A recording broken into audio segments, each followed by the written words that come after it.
ఘనంగా జాతీయ బాలికల దినోత్సవం 125 మంది విద్యార్థులకు ఏకరూప దుస్తుల వితరణ చేసిన సర్పంచ్ హేమలత కృష్ణారెడ్డి. పాఠశాలలో నెలకొన్న సమస్యలు పరిష్కరిస్తానని హామీ. దేశ భవిష్యత్తు తరగతి గదిలో నిర్మితమవుతుందని విద్యార్థులకు మెరుగైన విద్యను అందించాలని కోరిన సర్పంచ్. వనపర్తి జిల్లా పెబ్బేరు మండలం రంగాపూర్ ప్రాథమిక పాఠశాలలో జాతీయ బాలికల దినోత్సవం స్పెషల్. వనపర్తి జిల్లా పెబ్బేరు మండలం రంగాపూర్ ప్రాథమిక పాఠశాలలో విద్యార్థులకు సర్పంచ్ హేమలత కృష్ణారెడ్డి దుస్తుల పంపిణీ చేయడం జరిగిందని పాఠశాల హెడ్ మాస్టర్ చంద్రయ్య తెలిపారు. 125 మంది విద్యార్థులకు సమానత్వానికి ప్రతీకగా వైట్ యూనిఫామ్ ఇవ్వడం జరిగిందన్నారు. పాఠశాలలో నెలకొన్న సమస్యలన్నింటినీ పరిష్కరించడానికి కృషి చేస్తానని సర్పంచ్ హేమలత కృష్ణారెడ్డి హామీ ఇచ్చారని తెలిపారు. విద్యార్థుల నృత్య ప్రదర్శన పలువురిని ఆకట్టుకుంది. చిన్నారులను కృష్ణారెడ్డి ఆర్థిక సహాయంతో అభినందించారని వివరించారు. ఈ సందర్భంగా పలువురు స్థానిక నాయకులు మాట్లాడారు.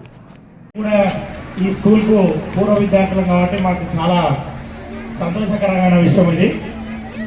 ఈ కార్యక్రమానికి శ్రీకారం చుట్టినటువంటి ఈ గ్రామ పెద్దలు, గౌరవనీయులు, మా అందరికీ శ్రేయోభిలాషి, మార్గదర్శి ఈ గ్రామ నారమ్మ గారి కృష్ణారెడ్డి. కాబట్టి ముందుగా కృష్ణారెడ్డి బాబాయ్ గారికి మాత్రమే ముందుగా మేము కృతజ్ఞత తెలుపుతున్నాం. ఆ తర్వాత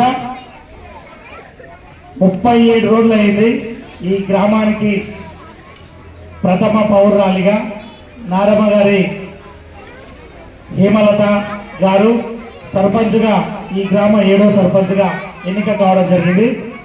వారితో పాటుగా ఈ పాఠశాల ప్రధానోపాధ్యాయులు మరియు ఉపాధ్యాయులు, అదేవిధంగా ఉపాధ్యాయునీలు అందరికీ కూడా ఈ కార్యక్రమ శుభాకాంక్షలు. అదేవిధంగా ఈ గ్రామంలో సర్పంచ్ గారితో పాటు వారి యొక్క వార్డు మెంబర్లు, 1వ వార్డు నుంచి ఎన్నికైనటువంటి సంజబావ పార్వతమ్మ, అదేవిధంగా 2వ వార్డు నుంచి మిద్య రాములు గారు, అదేవిధంగా 3వ వార్డు అయినట్టున్నారు, 4వ వార్డు, 5వ వార్డు అందరూ వార్డు మెంబర్లందరికీ పేరున శుభాకాంక్షలు. అదేవిధంగా కాకపోతే మనకు వాతావరణం ఇవన్నీ చూస్తుంటే అంటే దేనైనా నెల రోజుల్లోనే పాఠశాలల మీద వచ్చి పాఠశాలకు కావాల్సినటువంటి వసతుల గురించి అడిగి మరి చేస్తున్నటువంటి ఈ కార్యక్రమం చేస్తున్నందుకు మేడం గారికి ప్రత్యేకంగా ధన్యవాదాలు తెలియజేస్తున్నాను. ఇట్లాగే భవిష్యత్తులో కూడా ఇలాంటి మంచి కార్యక్రమాలు చేసి మా పేద విద్యార్థుల కోసము మేము పడే అంటే ఇబ్బందుల్లో ఏమన్నా ఉంటే గుర్తించి నాకు వెంటనే సహకారం అందించాలని కోరుకుంటూ ఇద్దరితో నచ్చింది. మా అభివృద్ధి ధన్యవాదాలు. ఇంకా ఏమైనా ఉంటే చాలా ఖర్చు నుంచి గ్రామ పంచాయతీ నుంచి ఏమన్నా మేము కూడా చాలా సహకరించాము. మన స్కూల్లో కానీ పిల్లల్లో కానీ ఏదైనా సరే చాలా సహకరిస్తూ సార్తో పాటు మేము కూడా చాలా సపోర్ట్ ఇచ్చామని ఇదొక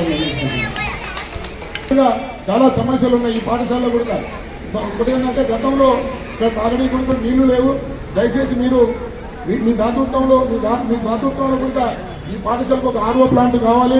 ఈ పిల్లలకు సంబంధించిన హైవే మీద ఉంది కాబట్టి కొంచెం ప్రొటెక్షన్ కూడా అవసరం ఉంటుంది కాబట్టి అటువైపుగా ప్రయత్నం చేస్తారని కోరుకుంటూ మరి ముఖ్యంగా 3 పాఠశాలలు మన దగ్గర, ఒకటి CPS, ఒకటేమో MPPS, ఒకటేమో జెడ్పీఎస్ఎస్ పాఠశాలలో మీరు నాకు తెలుసు ఆ రోజు గ్రౌండ్ లేకుండా కూడా స్వచ్ఛందంగా మీరు ముంగడికి వచ్చి మీ నిధులతో మీకు సంబంధించిన మిత్ర బృందంతో అందరూ కలిసి ఇక్కడ గ్రౌండ్ ఏర్పాటు చేసిన వాళ్ళు మీ పాత్ర చాలా బ్రహ్మాండంగా ఉంది. పాఠశాలలు అంటే చదువు పట్ల కానీ గ్రామంలో ఉన్న పేద పిల్లల పట్ల కానీ కళల పట్ల కళాకారులు ప్రోత్సహించడం కూడా మీరు వెనుకబడిన విద్య మీకు చెప్పవలసిన అవసరం లేదు. కాబట్టి గ్రామాన్ని ప్రణాళికబద్ధంగా తీసుకొని పోదాం. గ్రామంలో ఈ అభివృద్ధి కార్యక్రమం ఉన్న పేదలు చాలా పేదవాళ్ళు ఉన్నారు. వాళ్ళకి గతంలో ఎలాంటి అభివృద్ధి కార్యక్రమాలు ఉంటూ పోలేదు. ఆర్థిక, సామాజిక, రాజకీయ రంగాలకు సంబంధించిన మా అటువంటి వాళ్ళకు భుజం తట్టి ఎన్నుతట్టి నేనున్నా మీరు ముందుకు వెళ్ళాలని ప్రోత్సహిస్తున్నందుకు ఈ సందర్భంగా మీకు శిరస్సు నమస్కరిస్తూ మరి ముఖ్యంగా సర్పంచ్ గారు కూడా విన్నపం. మా గతంలో చాలా సమస్యలు ఉన్నాయి. మీరు కూడా అంటే 1 నెల ముఖ్యమంత్రి 23 తారీఖు రోజు మేబీ అనుకుంటా ప్రమాణ స్వీకారం చేసి 1 నెల అయింది. కాబట్టి మీరు కూడా గ్రామం పట్ల ప్రత్యేకమైన శ్రద్ధ తీసుకొని ప్రతి వార్డు తిరుగుదాం. ప్రతి వార్డులో ఉన్న సమస్యలు గుర్తు తీసుకొని పోయి ప్రభుత్వ పరంగా ఉన్న సెక్రటరీ కానీ టీడీసీ యంత్రాంగాన్ని కూడా అప్రమత్తం చేస్తూ మీరు అభివృద్ధిలో తీసుకొని పోవాలని ఈ సందర్భంగా కోరుకుంటూ ఈ చక్కటి కార్యక్రమంలో మాకు పాలు పంచుకోవడానికి అవకాశం కల్పించిన సర్పంచ్గా మీకు కృష్ణారెడ్డి గారికి శిరస్సు వంచి నమస్కరిస్తూ నేను చెవులు తీసుకుంటున్నాను.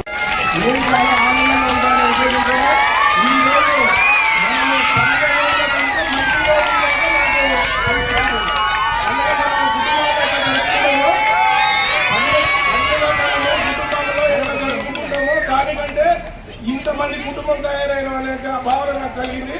చాలా సంతోషం, హ్యాపీ. ఇంకా ఉంటాం మీకు తర్వాత నేను ఏదైనా ఉంటే హెల్ప్ చేస్తాను. ఈ సభాముఖంగా చెప్తున్నాను.